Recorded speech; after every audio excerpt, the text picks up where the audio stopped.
وہاں پر ذکر کرنا لازمی سمجھتا ہوں کہ دو کمسن بھائی ہیں، دو جوڑیاں ملتی ہیں، ایک جوڑی جناب مسلم کے بچوں کی اور ایک جوڑی جناب زینب سلام اللہ علیہ کے بچوں کی۔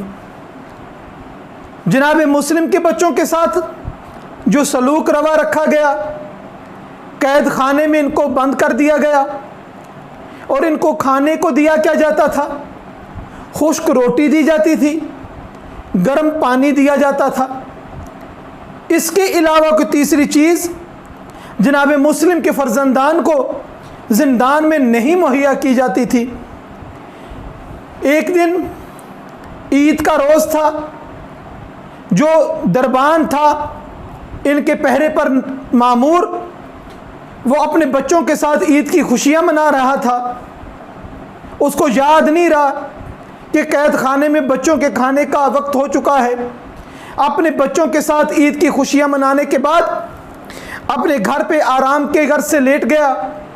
جیسے ہی آنکھ لگی، خواب میں کیا دیکھتا ہے کہ جناب سیدہ فاطمہ زہرا سلام اللہ علیہا تشریف لائی ہیں اور اس کو کہتی ہیں کہ تو نے تو اپنے بچوں کے ساتھ خوشیاں منائی، انہیں طرح طرح کی چیزیں کھلائیں، مگر یاد رکھ تو جو قید میں بچے رکھے ہیں ان کو لیے صرف سوکھی روٹی اور گرم پانی ہی ملتا ہے، مگر آج تو وہ بھی دینا بھول گیا۔ یہ گھبرا کے اٹھتا ہے اور پریشان ہوتا ہے، یہ کہ کون سے شہزادے ہیں کہ جن کی لیے میرے خواب میں دختر رسول حضرت فاطمہ زہرا سلام اللہ علیہ تشریف لے کر آئیں۔ یہ بھاگتا ہوا قید خانے کی طرف گیا، وہاں پر جا کے بچوں کو پوچھا کہ تم کون ہو؟ کہنے لگے ہم مسلم کے بیٹے ہیں۔ مسلم کون؟ بچوں نے بتایا کہ مسلم عقیل کے بیٹے ہیں۔ کہا عقیل یعنی کہ تم جناب ابو طالب کے رشتہ دار ہو؟ کہا ہاں ہم جناب ابو طالب کے رشتہ دار ہیں، ہمارے وہ دادا لگتے ہیں، ہمارے جد ہیں جناب ابو طالب۔ تو وہ گھبرا گیا اور بچوں کو قید خانے سے آزاد کیا۔ میں بہت مختصر کرتا ہوں کہ ان بچوں کو بھی اس بے دردی سے شہید کر دیا گیا کہ دونوں بچوں کو ایک دوسرے کے سامنے ان کے گلے تن سے جدا کیے گئے، ان کو دریا کے سپرد کر دیا گیا۔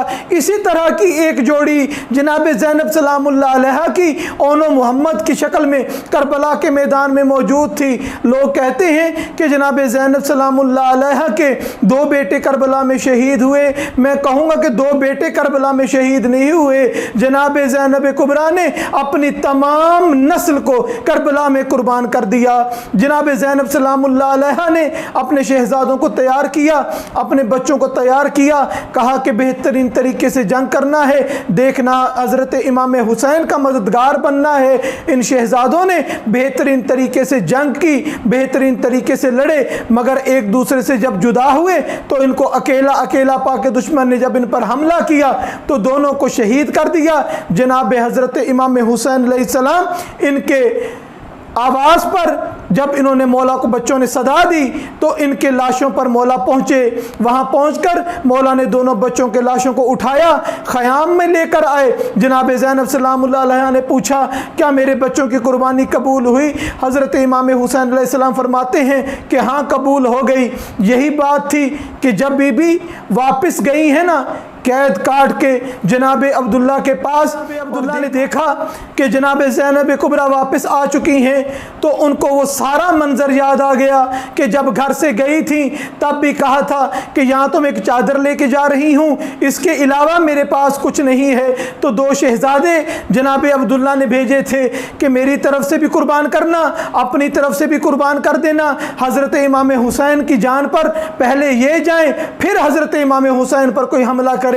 تو جب جناب زینب کبریٰ اپنے گھر پہنچی ہیں تو جناب عبداللہ نے دیکھا کہ جناب زینب بیٹھی ہوئی تھی باہر دروازے کے، تو کہا کہ آپ اندر تشریف لے کر آئیں، مجھے کربلا کے واقعے کو بتائیں کہ کربلا میں کیا ہوا، مجھ کو بتائیں ہمارے شہزادے کیسے لڑے، کتنی مدد کی حضرت امام حسین علیہ السلام کی، کس طریقے سے جنگ کی ہے۔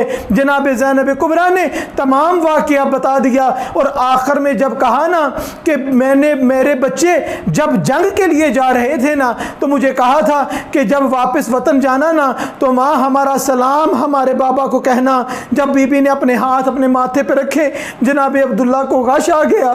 جناب عبداللہ کو جب ہوش میں لایا گیا تو بی بی نے پوچھا بچوں کا سلام اتنا تکلیف دے تھا کہ آپ سے برداشت نہیں ہوا؟